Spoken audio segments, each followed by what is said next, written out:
This is Highway 400 across Bradford Marsh, 10,000 years ago, in the Ice Age.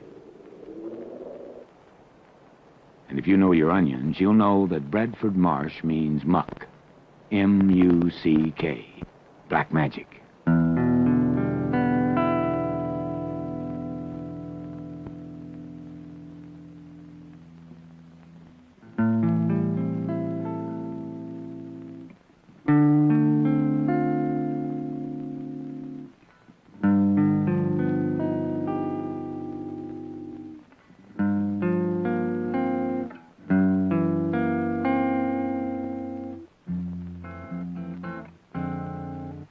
This is Highway 400 as it crosses Bradford Marsh today. Some call it Holland Marsh after the man who first surveyed it, an Englishman named Holland. Onions, lettuce, carrots, celery, salads, and potatoes, they all grow here.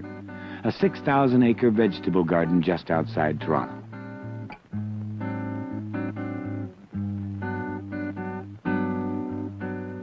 This is the ugly, beautiful fact in Bradford Marsh. Science calls it organic soil. But for nearly 50 years, local farmers have called it beautiful. Deep black muck producing more than $14 million worth of food every year. And that ain't hay. Marsh hay was a type of grass that used to grow, acres and acres and acres of it, all over the marsh. We used to bale an awful lot of marsh hay in the marsh. In the early days, we used horse. We used to have to put wooden boots on the horses that they wouldn't get stuck in the muck. In the fall, they used to cut it and use it for filling mattresses. I think there was an outfit in Bradford used to do it commercially.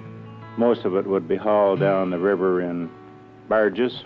We supplied Eaton's, Simpson's, various utensil places for packing purposes. But once it's plowed under, it never seems to come back again. This more or less went out of existence when all our marsh was drained for the production of marsh vegetables.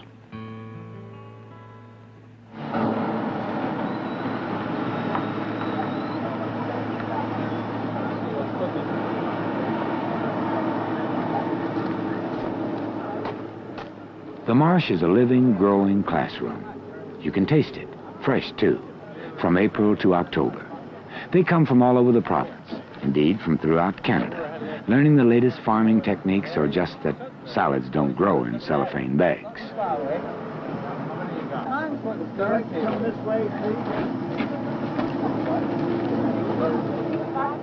Well, you picked a pretty nice day. Anyway, welcome to the research station for organic soils in the province of Ontario. We call this the Muck Research Station. It's operated by the Ministry of Agriculture and Food as a service to the growers. And a major job that we do here is to try different varieties of these crops like carrots, lettuce, celery, onions, and so on. We've got over 100 different varieties of onions here now being tried. Another thing we do here is to try various chemicals to control weeds, herbicides. Also control of insects and diseases.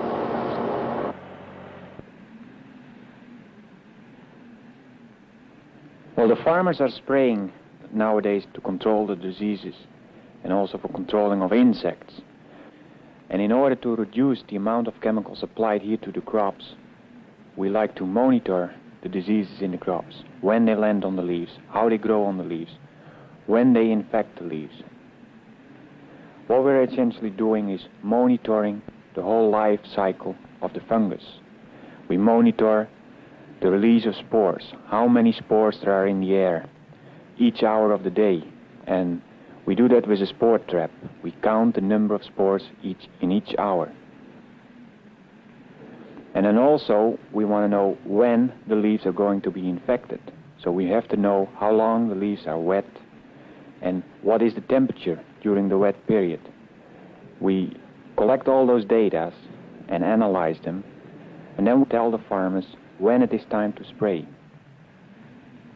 I'd like to know the acreage, I suppose, the whole acreage of cultivated acreage in this marsh, about 6,000 acres of this black soil. All it is it's dead vegetation, you know. It's the remains of bulrushes, sedges, cattails, mosses, and so on. It's been growing here at a very high water table for many, many years. This Holland Marsh, of course, years ago was underwater pretty well. Matter of fact, about 10,000 years ago, when the glacier pulled back here, the water stayed here because it couldn't get out. And this is how marshes are formed. Now, when we pump the water off, then we have a reverse process, and this is the thing that you have to keep in mind as well. But as soon as we cultivate it and let the water table go down, in about 10 years we lose that foot again. It just decomposes, it oxidizes. So this is a phenomenon of all marshes that have been developed anywhere in the world. They're all disappearing at that rate. Disappearing? Scientists say yes, and that it may all be gone in 50 years. Unless perhaps youngsters such as these find the answers. In research laboratories, the marsh itself. Or even here in the tiny Dutch village of Ansnerveld, where the first Dutch families settled. Today, half a century later, 99% of marsh farming is still a family affair.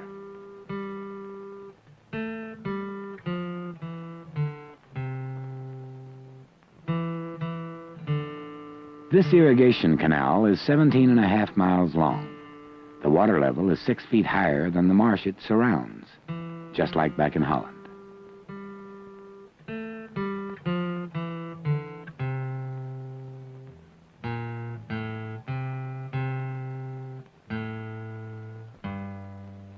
The marsh is saved from flooding by 5 giant electric pumps which draw off excess water and force it up into the canal.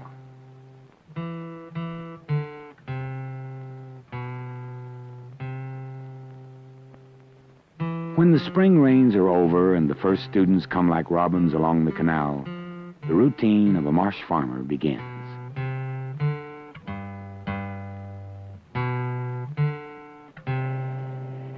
Well, we generally plow in the spring or cultivate, which lifts up quite a few stumps or roots, whatever you want to call them. And we generally call it picking up wood. That's just about the size of it. On one end of the land, there's not a piece of wood to be found. But you get down where there was a bush prior to when we plowed it, and you run into the wood. We've been at it for, 30 years, and they still keep coming up.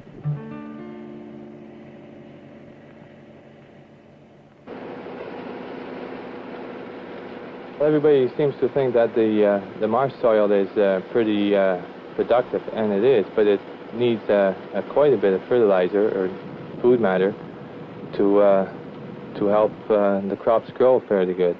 And I would say we need quite a bit more fertilizer on the marsh here than on a highland farm, for instance. Each crop takes out a certain amount of nutritional value out of the field, and that has to be replaced each year. We generally spread fertilizer in the springtime just before the crops are planted. Generally speaking, about 1,000, 1,200 pounds per acre, sometimes maybe 800 pounds. That particular field probably took me an hour.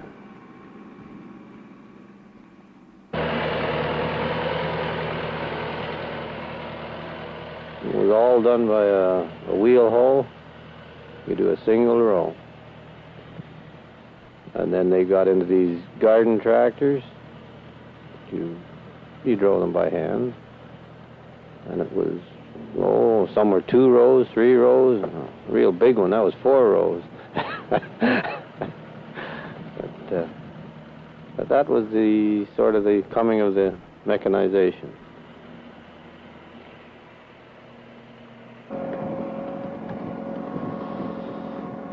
Well, you don't get into something like this overnight. And you just slowly get involved more and more and more, and there's actually no way that you can just get out. That's my way of looking at it. It just doesn't come overnight. You buy this, you buy that, and the first thing you know, you've accumulated a lot of equipment, and it's mostly all specialized equipment, and you're stuck with it. And you just keep using it year after year. In a few years, you might as well say it's junk to try to sell it. But yet you've got an awful lot of money tied up in it.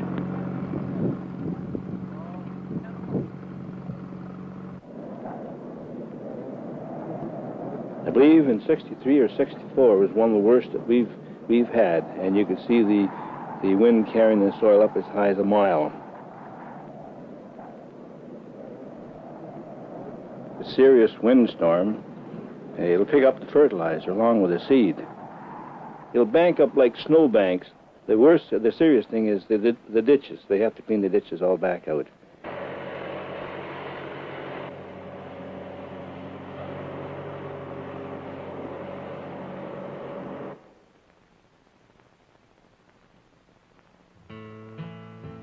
We're starting our plants today in glass houses, in boxes, box plants. In those days, there was no such thing. It was just from seed, from the field. We didn't even have hotbeds.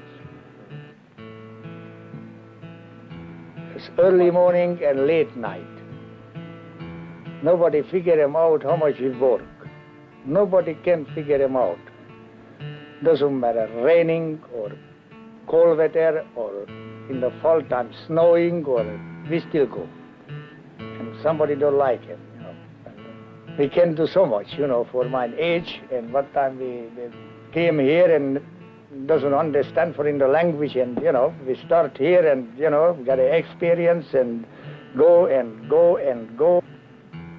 So you go, day in and day out, right through July, and all the time you need 3 eyes. One for the bugs and diseases, one for rain, and one for sunshine. If you get too much rain, all you can do is smile. If it's too dry, you can pump water from the canal and irrigate.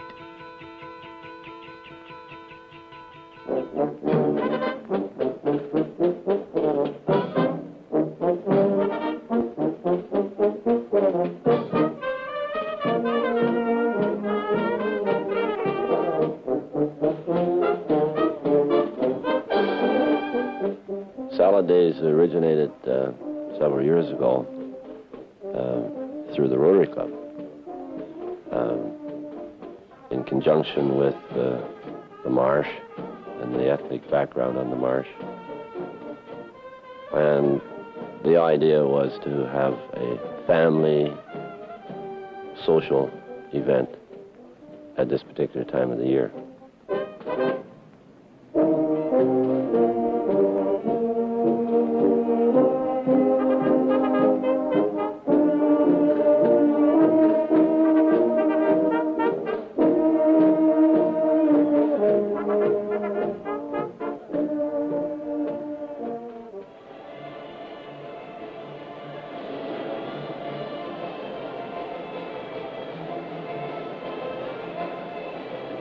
The food is provided by marsh gardeners and prepared by the wives of the gardeners and wives of Rotarians and other ladies in town who have given us tremendous amount of help. The meal consists of cold meats, a variety of meats, and freshly prepared vegetables from marsh vegetables, and coffee and dessert. The meal is one of the main attractions of the evening. We start off with the meal, which is for the children as well as the adults. And it's quite early in the evening and is over by 7 o'clock, so we can get on with the entertainment.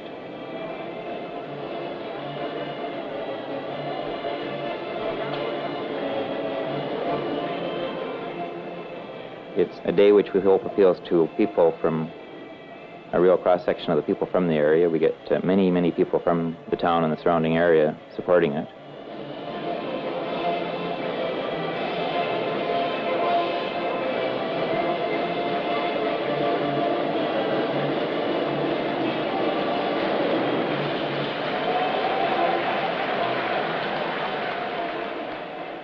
The entertainment is put on by different musical groups of different ethnic backgrounds. Ukrainian, German, Slovakian, people from Bradford, the Holland Marsh, Newmarket, and communities more distant.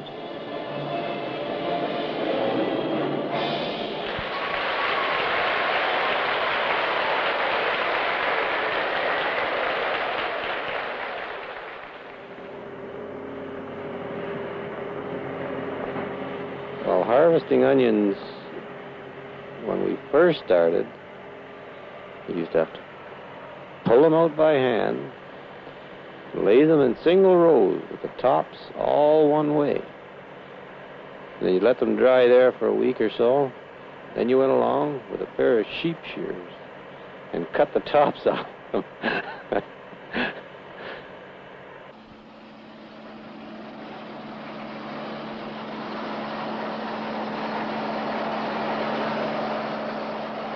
The machine doesn't go that fast. It looks fast. We run about maybe a mile and a half an hour down the field, so it's not that fast. And those onions are real hard. They're solid onions. They don't bruise that easy. There's varieties we used to have years ago that would bruise, but these don't. The fellows we had on the machine there, they're both from Jamaica, and you need some help. I've had local help. My family helps. And for this, we just need the four of us to harvest the whole field. The biggest crop would be carrots, I imagine, but onions are the second largest. I think there's between, on average year, about 24 to 2,800 acres of onions grown on the Bradford Marsh. For harvesting onions, we run about 10 hours a day. Sometimes, if we're really pressed for time, we'd run a couple hours at night, but we don't have to now. Well, really, with the exception of mechanization, celery hasn't changed too much over the years, except for variety and one thing and another like that. Well, we have a mechanical harvester which does it all automatically. Something in the same principle as a carrot combine with belts. Picks up the stalks, and the top of the stalks are cut by means of a rotating knife. It seems to be that when you do go faster, the more stalks that come off the end of the belt at the same time seems to have a cushioning effect. Each stalk seems to cushion the other one as it falls. Like any harvester, it takes a few hours to get used to, but once you get used to it, it's no more difficult, I don't think, than a carrot combine.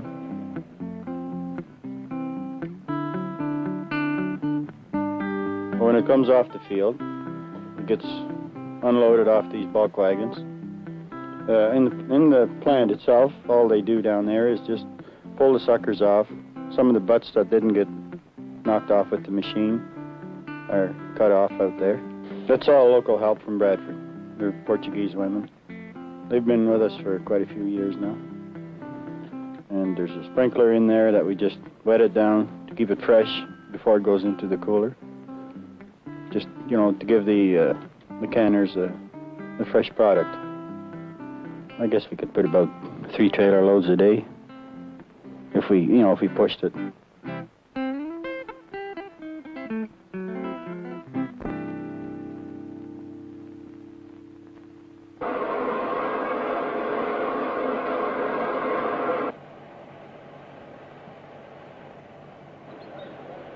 The lettuce season starts here approximately the middle of June. And as the crop progresses, more volume available, the vacuum plant is opened or becomes operative. The lettuce is inspected before it goes into the vacuum tube. Mainly they are looking for decay. Soft lettuce is not wanted. This ensures that the dealers are not spending money to have poor quality lettuce vacuum cooled and then find out 3 or 4 hours later at shipping time the lettuce does not meet inspection or does not meet grade.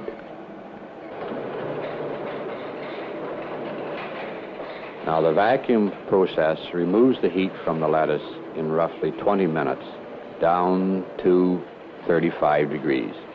If it does not get below 38 degrees, we do not consider it vacuum cooled. And of course, anything below 32 degrees would be frozen or have frost damage.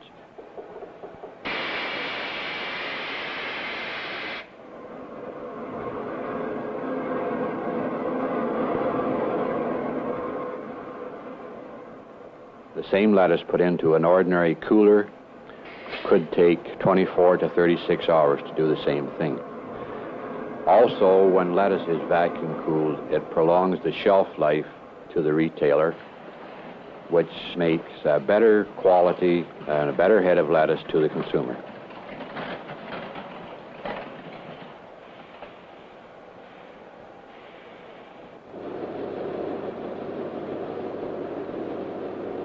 Some of the better machines around the marsh, they're built right here by a couple of the growers that have good machine jobs, and they really put out a real nice machine, say a carrot machine.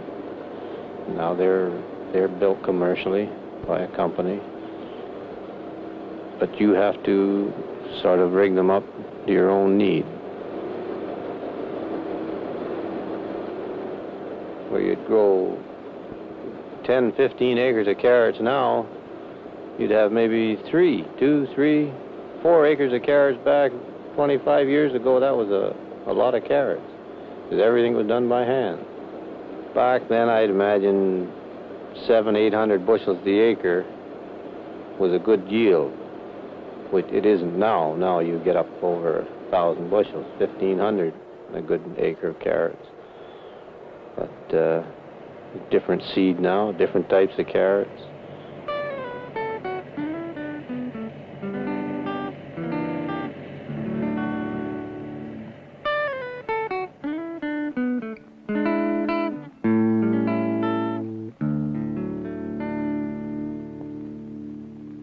The packing plants mean a great deal to the town of Bradford.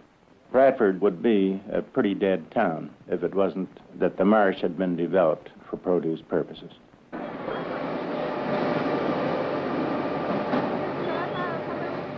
We have a celery line on our plant which is a knob-long machine.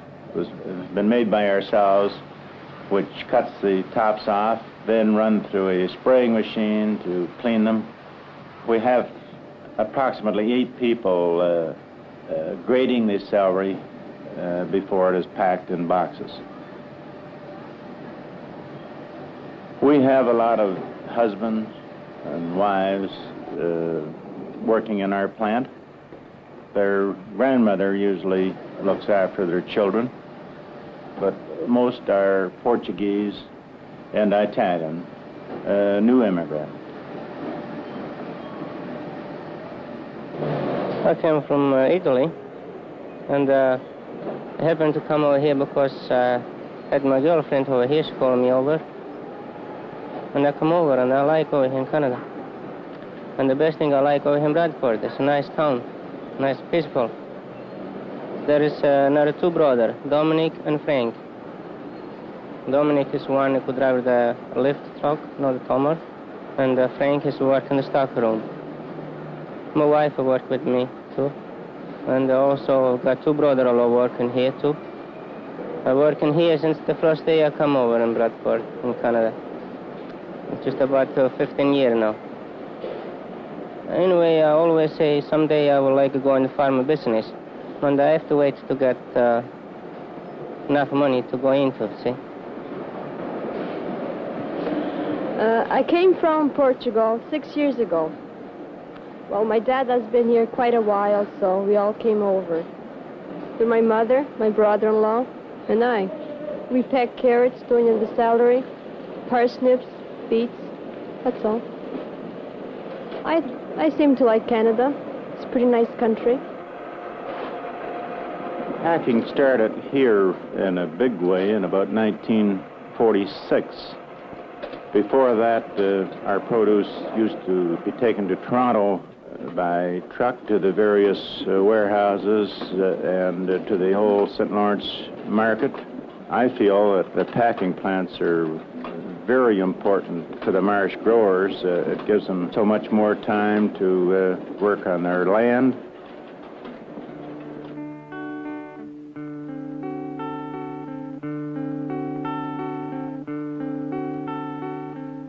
It's got to be in you. You have to love it to do it.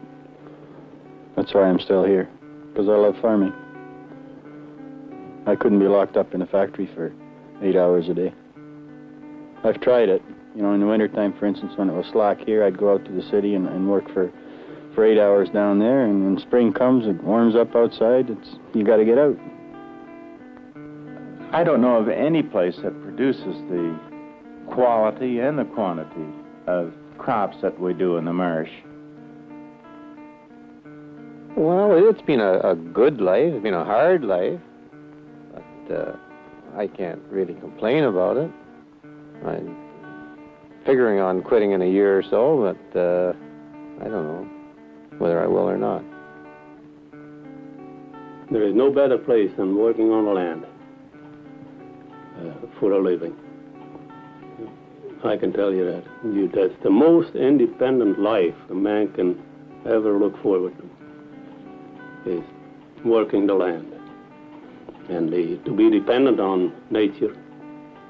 And so many factors, you know, are there to make you sit up and take notice. And this makes also, of course, for the beautiful occupation the farmer has. He gets near to nature and therefore he gets near to God.